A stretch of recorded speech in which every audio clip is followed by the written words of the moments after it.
د حضرت محمد ابن نعمان ابن بشیر ابن سعد رحمه الله په روایت کې په صحیح سند سره سیدا امام بخاری صاحب په تاریخ کبیر کې را نقل کړی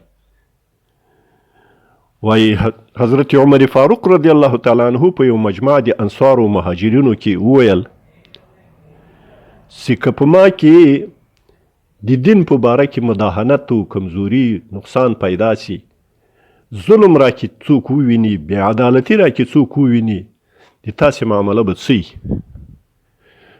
وایي دا موجود ناس صحابه کرام ساکت سو.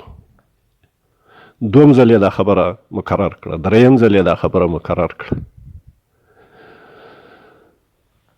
بشیر ابن سعد رحمت الله تعالی رضی الله تعالی عنه دا د دغه روایت چې کوم روایت دا امام بخاري صاحب را نقل کړی ده، دا د هغه راوي جد ده چې کوم روایت باندې امام بخاري صاحب حواله کړې ده چې محمد ابن نعمان ده، د هغه جد ده. هغه جد یې ورته ویلي چې زه په هغه مجلس کې پورته سوم او حضرت عمر فاروق رضی الله تعالی عنه ته مې وویل جد یې څوک و؟ بشیر ابن سعد. بشیر ابن سعد ورته پورته سوی ده په مجلس کې، ورته وایي عمره که د دین او د اسلام مخالفت وکړې، ظلم وکړې، عدالت ونه کړې، نو په دې توره باندې به دې سموم، او په دې توره باندې به دې داسې سموم لکه غیڅه چې څوک په نښه باندې سموي، داسې به دې برابروم. نو حضرت عمر فاروق رضی الله تعالی عنه ډېر خوشحاله کیږي او ورته فرمایي چې و انتم اذن انتم، که په تاسې کې دا همت ستا نو بیا تاسې یاست. دغه تشویق ده او ترغیب ده چې د امیر المؤمنین له طرفه چا خپل رعایت ته ورکړل کیږي. نو په نورو ادیانو، په نورو مسالکو، په نورو قوانینو، په نورو حکومتونو کې د داسې مفرد راوښیي یو څوک چې د پاچا په مقابل کې، د حاکم په مقابل کې، د مصر په مقابل کې یو څوک دغسې په جرأت سره خبره کوي او هغه په عوض د دې چې تهدید یې کړي، نور هم ترغیبوي او تشویقوي. دغه ازادي د بیان نه ده، نو څه ده؟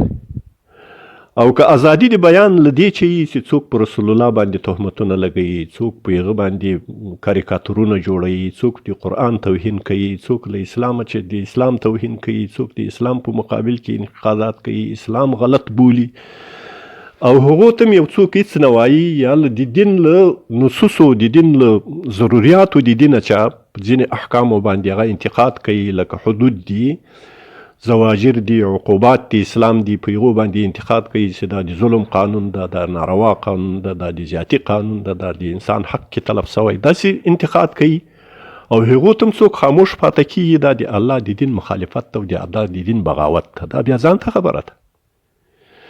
د دنیا نظامونه یې د هغه مؤسسینو د ملک په خلاف باندې چې څوک خوله خلاصوي، یو لوی جرم، قانوني جرم بولي، په اساسي قانون کې ورته درج کړي چې چا د هغه مخالفت وکړو یا د هغه توهین یې وکړو او به دومره سزا وایي. نو د اسلام په قانون کې چې د الله توهین څوک کوي، د رسول الله توهین څوک کوي، د قرآن عظیم شان توهین څوک کوي، د دې لپاره به خامخا جزا وي. دا له دایرې د ازادي د بیانه چې وتلې خبره ده، دا ځان ته خبره ده. یو ازادي د بیان په دغه حد کې ده چې په هغې کې اصلاح د رعایت راځي، په هغې کې اصلاح د امیر راځي، اصلاح د مسؤول راځي. دا فریضه ده په اسلام کې. نو د ما له دې ورونو چې خواهش دا ده چې هغه په دې محافلو، په مجالسو کې داسې شپ نه کوي او په واضح نصوص وپلټي، احادیث وپلټي، آیاتونه وپلټي، فقهي جزئیات وپلټي، د امامانو اقوال وپلټي. زموږ یو بهترین دین ده، یو بهترین مذهب ده.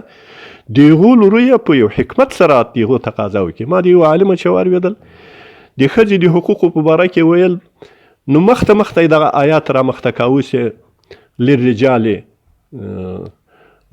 الرجال قوامون علی النساء، یا رجالو درجه ده، دا صحیح ده، د خدای تعالی کلام ده، د خدای آیات ده، په خپل ځای کې به ویل کیږي، په خپل مقام کې به ویل کیږي. ته د ښځو حقوق بیانوې او وایې الرجال قوامون علی النساء.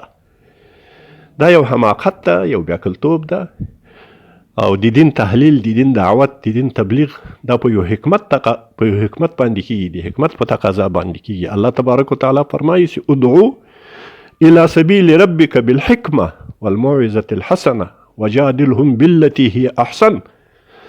نو دا د مسلمانانو د پاره ذمواري ده، خصوصا د علماو د پاره چې هغه با قناعته، با شعوره، با استدلاله اوسیږي، با عقل اوسیږي، با تدبیر اوسیږي، با حکمت اوسیږي.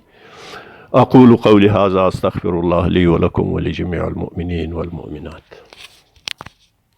د نړۍ هر غافل په اذان ویښوم، زه بلال خو به ولی جهان ویښوم، زه بلال خو به ولی جهان ویښوم.